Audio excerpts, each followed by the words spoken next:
యొక్క ఆకాంక్షలేంటి, వాళ్ళ కాంక్షలేంటి, అది ఎలా ట్యాప్ చేయాలనుకున్న దాని మీద నేను మెయిన్గా కాన్సన్ట్రేట్ చేస్తున్నాను. అందుకని మీరు చెప్పినట్టు వ్యవసాయ రంగం, ఉద్యోగాల సృష్టి, ఈ రెండింటి మీద కాన్సన్ట్రేట్ చేస్తూ మిగతా ప్రభుత్వ నిర్ణయాల గురించి కూడా మనం ఏ విధంగా పాజిటివ్గా సకారాత్మకంగా దోహదంచి పడవచ్చు అన్న దాని గురించి కూడా ఖచ్చితంగా నా వంతు పాత్ర నేను పోషించాను. ఎవరు ఏమనుకున్నా పర్వాలేదు, కానీ నా భూమిక అలాగే ఉంటుంది, మా పార్టీ కూడా అలాగే ఉంటుంది. కాబట్టి మేము ఇక్కడ ఉన్నాం కాబట్టి ప్రతిదీ మనం విమర్శించాలన్న ధోరణి ఎప్పుడూ ఉండదు. సకారాత్మకంగా అందరం కలిసి ముందుకు వెళదామన్న ధోరణిలోనే ఉంటాం మేము.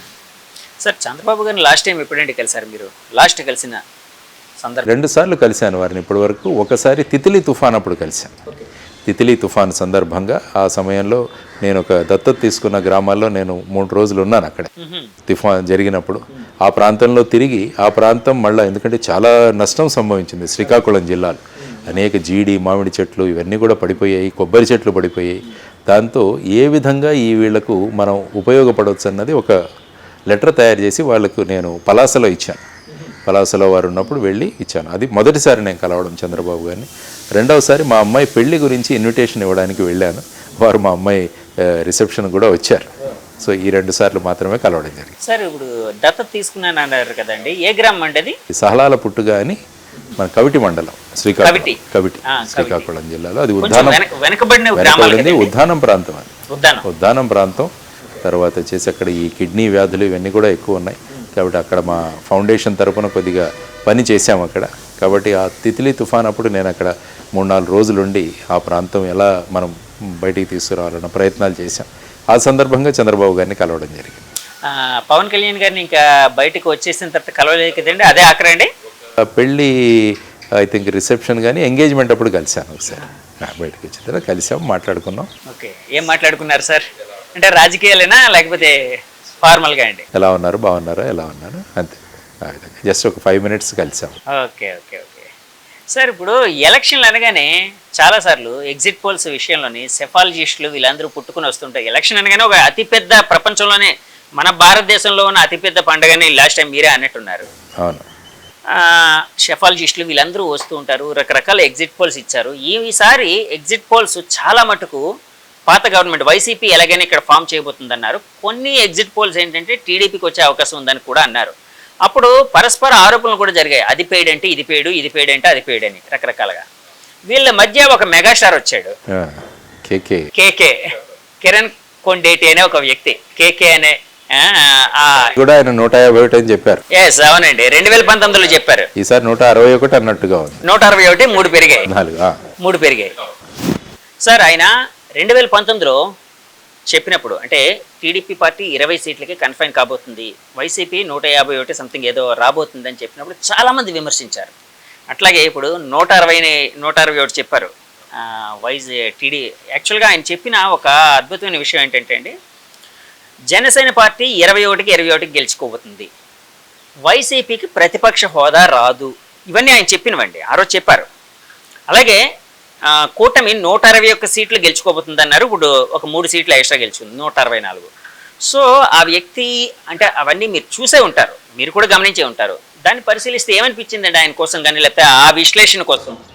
అంటే మనం ఈ సెఫాలజీలో కానీ ఎగ్జిట్ పోల్స్ కానీ ఎంత సైంటిఫిక్గా చేస్తామన్న దాని మీద రిజల్ట్స్ ఆధారపడి ఉంటాయి.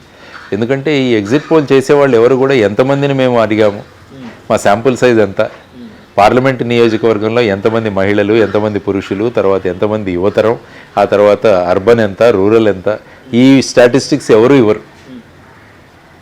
వాళ్ళు 100 మందిని ప్రశ్నించారా, 1000 మందిని ప్రశ్నించారా, 2 లక్షల మంది ప్రశ్నించారా, ఎక్కడా కూడా లేదు. ఎప్పుడైతే మన శాంపుల్ సైజ్ పెరుగుతుందో మనము రియాలిటీకి దగ్గరగా వెళతాం. సో నేను అనుకోవడం కేకే గారు ఎవరైతే ఉన్నారో వారి కిరణ్ గారు అనుకుంటారు, వారి చేసిన సర్వేలో ఐ థింక్ ఒక పెద్ద టీమును పెట్టి వాళ్ళు ఎక్కువ మందిని వాళ్ళు పరిశీలించుంటారు అనుకుంటున్నాను. నేను ఆయన ఇంటర్వ్యూ కూడా చేశానండి. ఆయన ఇంటర్వ్యూ చేసి పాపులర్గా ఉన్న సంస్థలకి ప్రజలు నిజం చెప్పరు. చాలామంది ఒక్కోసారి నిజం చెప్పకపోవచ్చు, అంటే ఫోన్ వస్తుంది ఎవరి దగ్గర నుంచి, మేము పలానా సంస్థ నుంచి మాట్లాడుతున్నామండి, మీరు ఏ పార్టీకి ఓటేశారంటే ఎవరు చెప్తారండి? కానీ యాక్చువల్గా ప్రత్యక్షంగా వెళ్ళి అక్కడ ఉండి చేసి, కాబట్టి కిరణ్ కొండేటి గారు వారు ఎలాగా ఈ చేశారన్నదాన్ని కూడా ఐ థింక్ మీరు నా ఇంటర్వ్యూలో ఆయన చెప్పారండి. నేను ఆల్రెడీ ఇంటర్వ్యూ చేశాను ఆయనది. ఆయన శాంపిల్ సైజ్ కోసం కూడా అడిగినప్పుడు ఆయన ఒక మాట అన్నారు, అంటే యాక్చువల్గా శాంపిల్ సైజ్ అనేది చాలామంది రాజకీయ నాయకులు కూడా ఎన్ని శాంపిల్స్ తీసుకుంటారండి అంటూ ఉంటారు. శాంపిల్ సైజ్ ఒకటే కాదు, శాంపిల్ సైజ్ అనేది అతి ముఖ్యమైనది. కానీ దానికంటే కూడా అతి ముఖ్యమైన కొన్ని ఉన్నాయండి. అంటే ఏ వర్గాలు ఎలా ఉన్నాయి, ఎలా అంటే ఆ పర్సంటేజ్ ఎలా ఉంది అక్కడ. అంటే ఒక్కొక్క ప్రాంతానికి ఒక్కొక్క సమస్య ఉంటుంది, యూనివర్సల్ సమస్య అంటూ ఎప్పుడు ఉండదు. సో ప్రాంతాన్ని బట్టి మేము చేసామండి. మాకు కొన్ని స్లీపర్ సెల్స్ కూడా ఉన్నాయి, వాళ్ళ ఇన్ఫర్మేషన్ ఇచ్చేవారు. కొంతమంది మేము వీళ్ళందరినీ పెట్టేవాళ్ళం, వాళ్ళు వెళ్ళి జనంతో సైంటిఫిక్ గా వెళ్ళారు కాబట్టి నిజానికి దగ్గరగా రాగలిగారు. ఎందుకంటే కొన్ని ఎగ్జిట్ పోల్స్ మీరు చూసుకుంటే దేశంలో కూడా చాలా ఇవే. యాక్చువల్గా మీరు చూసుకుంటే 2018వ సంవత్సరంలో ఉత్తరప్రదేశ్లో జరిగిన ఎన్నికల్లో డిమానిటైజేషన్ అప్పుడే అయింది. డిమానిటైజేషన్ అయిన తర్వాత నోట్ల రద్దు తర్వాత మొదటి ఎలక్షన్స్ వెళ్ళింది ఉత్తరప్రదేశ్. ఆ సమయంలో చెప్పింది ఈ సఫాలజిస్టులు, ఎగ్జిట్ పోల్స్ వాళ్ళు చెప్పింది యూపీలో హంగ్ అసెంబ్లీ ఏర్పడుతుందన్నారు. అక్కడ భారతీయ జనతా పార్టీ 323 సీట్లతో వచ్చింది యోగి ఆదిత్యనాథ్ గారి ఆధ్వర్యం. అలాగా ప్రతి చోట ఉంది. ఫర్ ఎగ్జాంపుల్ 2004వ సంవత్సరంలో Bharatiya Janata party India shining నినాదంతో వెళ్ళింది. అప్పుడు ఖచ్చితంగా మళ్ళా వచ్చేస్తుందన్నారు వాజ్పేయి గారి. అప్పుడు రాలా, అప్పుడు మళ్ళీ యూపీఏ గవర్నమెంట్ ఏర్పడింది.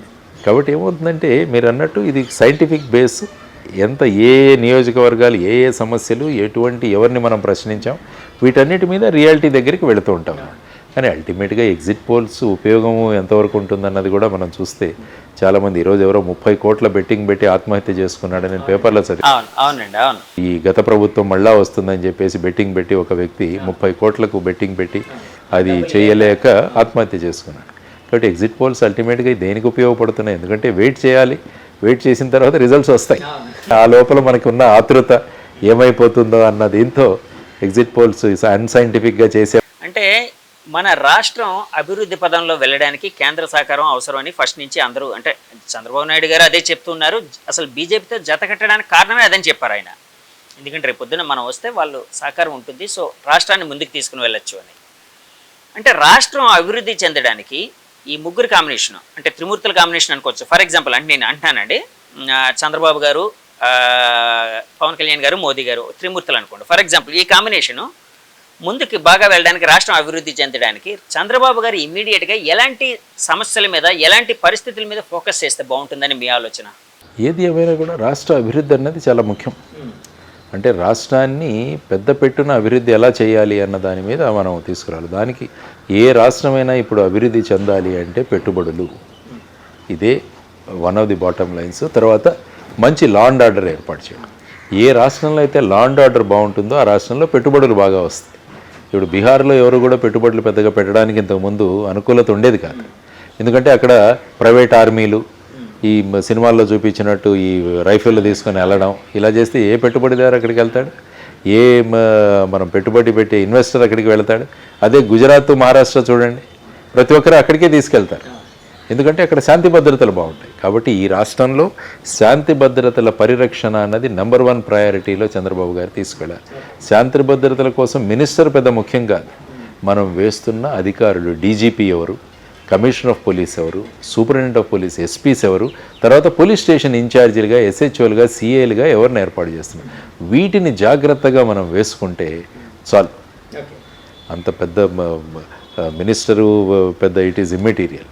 కర్తవ్యాన్ని చక్కగా చేసే పోలీస్ ఆఫీసర్లను కనుక మనం ఏ స్థాయిలో ఏ ప్రాంతాల్లో ఎవరెవరిని ఉంచాలని కనుక నిర్ణయం తీసుకొని వేయగలిగితే వాళ్ళు చట్టబద్ధంగా చేయడానికి మీరు ఫ్రీ హ్యాండ్ ఇస్తే బ్రహ్మాండంగా ఉంటుంది. అందుకనే ఖాకీ అనే ఒక సినిమాలో అమితాబ్ బచ్చన్ అంటాడు, ఏమంటారంటే పోలీసు సంకల్పిస్తే మీ ఇంటిలో ఒక చిన్న బొమ్మ కూడా ఎవరు దొంగతనం చేయలేడంటాడు. అంటే ఆ విధంగా అటువంటి వ్యక్తులను సరి అయిన స్థానాల్లో వాళ్ళని పెట్టాలి. లేకుంటే మన పని వీళ్ళు చేస్తారు, లేకుంటే మనకు తెలిసిన వాళ్ళు, ఈ విధమైన మొహమాటాలకు వెళ్తే ఏమవుతుందంటే ఫైనల్గా లా అండ్ ఆర్డర్ అనేది దెబ్బతింటుంది. తర్వాత క్యాడర్కి కూడా గట్టిగా చెప్పాలి. ఇప్పుడు ఏమైందంటే ఎన్నికల తర్వాత, పోలింగ్ తర్వాత ఇప్పుడు కూడా కొట్లాట్లు జరుగుతున్నాయి. అంటే మన రాష్ట్ర రెప్యుటేషన్ దెబ్బతింటుంది. ఇన్వెస్టర్లు కూడా 10 సార్లు ఆలోచిస్తారు. కాబట్టి క్యాడర్లకు కూడా, 2 పార్టీలు కూడా క్యాడర్లకు అయిపోయింది. ఇప్పుడు ప్రజల వాళ్ళు ఎన్నికల్లో వాళ్ళ అభిప్రాయం చెప్పారు, దాన్ని గౌరవించి మనం రాష్ట్ర అభివృద్ధికి అందరం కలిసి పోరాడదామని చెప్పేసి అన్న మెసేజ్ 2 పార్టీలు, అన్ని పార్టీల నుంచి కూడా వెళ్ళాలి.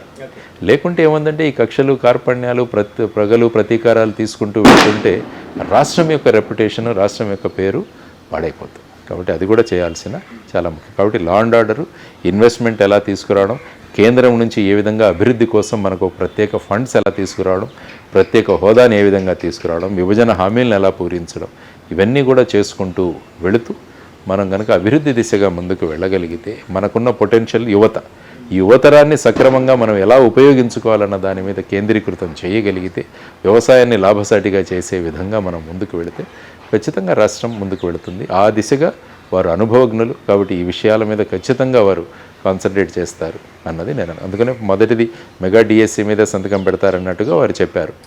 కాబట్టి అందరూ యువతరం ఎదురు చూస్తున్నారు. ఎందుకంటే డిఎస్సిలో మ్యాక్సిమం రిక్రూట్మెంట్స్ అవుతాయి, 6,000 నుంచి 10,000 వరకు కూడా అవుతాయి. సో వీటి కోసం యువతరం ఎదురు చూస్తుంది. ఓకే సార్, అలాగే ఇందాక అంటే పోలీస్ యంత్రాంగం కోసం మనం మాట్లాడుకునేటప్పుడు కొంతమంది అధికారులు ఏకపక్షంగా వ్యవహరించారు ఇట్లా కూడా చెప్పారు. సో అలాంటి వాళ్ళని పక్కన పెడితే మిగతా పోలీస్ యంత్రాంగం ఈ ఎలక్షన్ సినేరియాలోని ఎట్లా చేసింది అని మీరు అనుకుంటున్నారు? ఎలాగా సర్వీస్ చేశారని అనుకుంటున్నారు? ఎలక్షన్స్ వచ్చేసరికి ఏమంటే ఎలక్షన్ కమిషన్ వాళ్ళ ప్రాధాన్యత ఉంటుంది. అందుకే అందరూ కూడా ఈ ఎలక్షన్ కమిషన్ మీద డెప్యుటేషన్లో ఉంటారు. అందుకనే మన రాష్ట్రంలో డీజీపీని కూడా మార్చి కొత్త డీజీపీని తీసుకొచ్చి, పోలీస్ యంత్రాంగం ఎలా ఉంటుందంటే ఒక్కసారి ఓవర్ నైట్లో మారిపోతుంది. పైన బాస్ ఎలా ఉన్నాడని చూసి దాన్ని బట్టి సర్దుకుంటుంది.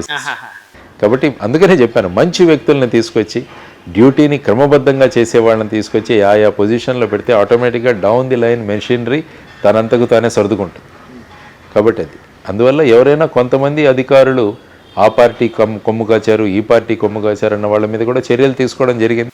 అనేక మంది ఎస్పీలను ట్రాన్స్ఫర్ చేయడం జరిగింది, సస్పెండ్ చేయడం జరిగింది.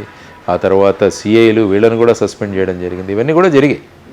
కాబట్టి ఎప్పుడూ కూడా ఈ అధికార వర్గం అంటే కార్యనిర్వాహక వర్గం ఎప్పుడూ కూడా చట్టం, న్యాయం, పద్ధతులు వీటిని అనుసరించి కనుక ముందుకు వెళితే రాష్ట్రం బ్రహ్మాండంగా ముందుకు వెళుతుంది. తర్వాత రాజకీయ పార్టీలు కూడా వాళ్ళ మీద అనవసరంగా ఏదైతే చట్టబద్ధం కాదో వాటి మీద ప్రెషర్ తీసుకురాకూడదు అన్నది కూడా వాళ్ళు గమనించారు. నేను అన్నది ఏంటంటే సార్, అంటే యాక్చువల్గా కొంతమంది అధికారులు ఈ బాసులు ఎవరైతే ఉన్నారో వాళ్ళని పక్కన పెడితే మిగతా యంత్రాంగం అంతా ఒక హీరోయిక్గా పనిచేస్తుందని భావించచ్చా సార్ ఎలక్షన్ సినారియోలో? ఏంటంటే ప్రతి ఒక్కరు కూడా బాగా పనిచేద్దామనే ఉంటారు. కానీ ఏంటంటే ఆ పరిస్థితులు, పైనుంచి ప్రెషర్స్, వీటి వల్ల ఏంటంటే మనసును చంపుకొని పనిచేసే వాళ్ళు కూడా చాలామంది ఉంటారు. కాబట్టి ఈ మనసును చంపుకొని ఎప్పుడూ పని చేయకుండా ఉండే విధానాన్ని మనం తీసుకురా. అంటే నేను ఎందుకు అడిగానంటే సార్, మన రాష్ట్రంలో కొన్ని చెదురుమదురు సంఘటనలు తప్ప మిగతా చాలా చోట్ల ప్రశాంతంగా జరిగింది, ఆల్మోస్ట్ కంప్లీట్గా ప్రశాంతంగా జరిగింది. కానీ ముఖ్యంగా వైలెన్స్ ఎప్పుడు జరిగిందంటే ఎన్నికలు అయిపోయిన తర్వాత మొదలైంది. ఎన్నికలు అయిపోయిన తర్వాత మొదలైంది, తర్వాత రిజల్ట్స్ వచ్చిన తర్వాత కూడా కొన్ని చోట్ల మనం చూస్తాం. దీన్ని ఎలా చూడాలంటారు సార్? ఎలక్షన్ ముందు యాక్చువల్గా కొట్లాడ అనేది ఉంటుంది, ఎలక్షన్ తర్వాత కొట్లాడుకోవడం అనే దాన్ని ఎలా చూడాలంటారు? అంటే ఏమవుతుందంటే ఒక రకంగా ఇప్పుడు మనకు స్వాతంత్రం వచ్చినట్టు చాలామంది ఫీల్ అయిపోయి ఈ విధంగా మనం అండర్ ప్రెషర్ ఉండిపోయాము. కాబట్టి ఇప్పుడు మనకు ఒక అవకాశం దొరికిందని కొంత లోకల్ లెవెల్లో కూడా ఆలోచించే తత్వం ఉంది. దానికి మొన్న ఐ థింక్ చంద్రబాబు నాయుడు కూడా అందరికీ చెప్పారు, ఎవరు కూడా చట్టాన్ని చేతుల్లోకి తీసుకోగలండి, శాంతి భద్రతలను ఏర్పాటు చేయండి. ఎందుకంటే అది ప్రభుత్వం రెగ్యులేషన్ మీద ఆధారపడి ఉంటుంది. రేపు ఏది చేసినా కూడా మళ్ళీ ప్రభుత్వమే దాంట్లో చర్యలు తీసుకోవాల్సి. కాబట్టి ఇలాంటి అవకాశాలు ఇవ్వద్దు. ఇదే నేను మొదటి నుంచి కూడా చెప్పాను.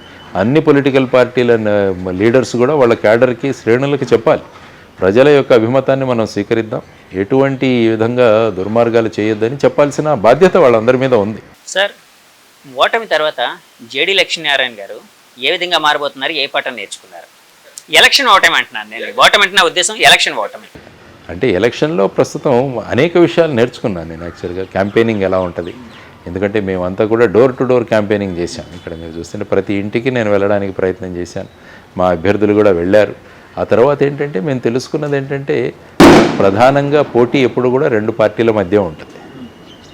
రెండు పార్టీల మధ్య ప్రధానమైన పోటీ ఉంటుందని ఈ ఎలక్షన్లు, మిగతా ఎలక్షన్లు కూడా చెబుతున్నాయి. ఆ తర్వాత మన సకారాత్మక భూమిక ఎలా ఉండాలి అన్నదాన్ని కూడా మనం నిర్ణయించుకుందాం. ఎప్పుడు కూడా మన ఉనికి ఎప్పుడు కూడా మన స్వప్రయోజనాల కోసం కాకుండా రాష్ట్ర హితవు కోసం ఉపయోగపడాలని కోరుకుంటున్నాను. కాబట్టి మా పార్టీలో ఉన్న మిగతా అభ్యర్థులందరితో కూడా చర్చిస్తాను, పార్టీ ప్రముఖులతో కూడా చర్చించి రాబోయే మన ప్రయాణం దేశ హితవు కోసం, రాష్ట్ర హితవు కోసం ఇంకా ఎలా మనం ముందుకు వెళ్ళగలం అన్న దాని గురించి ఆలోచిస్తూ ముందుకు వెళ్తాం. Okay sir. Thank you sir, thank you very much అండి, చాలా సమయం కేటాయించారు. జై భారత్. వ్యూస్ చూసారు కదండి, ఇది జేడి లక్ష్మీనారాయణ గారి అంతరంగం. ఆయన అంటే ఆఫ్టర్ ఎలక్షన్స్ జరిగిన పరిణామాల మీద ఆయన ఆలోచనల్ని, తర్వాత రాష్ట్రాభివృద్ధికి సంబంధించి ఆయన అనుకుంటున్న విషయాల్ని, ఆలోచనలు కూడా పంచుకున్నారు. అవన్నీ సీఎం గారి దగ్గరికి, చంద్రబాబు నాయుడు గారి దగ్గరికి, అలాగే పవన్ కళ్యాణ్ గారి దగ్గరికి కూడా, వాళ్ళిద్దరి దగ్గరికి కూడా తీసుకుని వెళ్ళే అవకాశం ఉంది. తప్పకుండా వాళ్ళని కలుస్తానన్న ఆలోచన పంచుకుంటాను. ఏదేమైనా అందరూ కలిసి ఈ రాష్ట్ర అభివృద్ధికి తోడ్పడాలని చెప్తూ ఉన్నారండి. ఈ ఇంటర్వ్యూ మీకు నచ్చితే మా ఛానల్ లైక్ చేయండి, కామెంట్ చేయండి, షేర్ చేయండి, సబ్స్క్రైబ్ చేయండి. Thank you very much. Signing off, మీ జగదీష్. Bye bye.